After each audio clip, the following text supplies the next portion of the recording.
इतनी देर से भूकंप की झटके आ रही हैं जिसका अंदाजा अगर लगाया जाए तो पिछले कुछ समय में इतने तेज बैठ जा ड्रामे लगा बैठ जा नहीं बैठा रहो कोई दिक्कत नहीं बिल्डिंग में घुस वो आई जा रहा है, आई जा रहा है।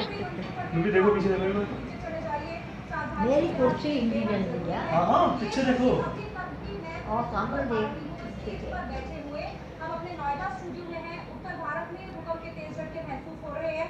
दिल्ली एनसीआर में भूकंप के झटके महसूस किए जा रहे हैं और ये लाइव की तस्वीरें हैं। हम आपको लाइव तस्वीरें दिखा रहे हैं। ये हमारे स्टूडियो की जो सीलिंग है यानी कि जो छत है ये उसकी तस्वीरें हैं और ये झटके बहुत समय से हमें महसूस हो रहे हैं और अभी भी भूकंप के झटके महसूस हो रहे हैं, लेकिन अभी थोड़ा हल्के हुए हैं, लेकिन बीच में ये बहुत ज्यादा हल्के हुए भी खा लो बंद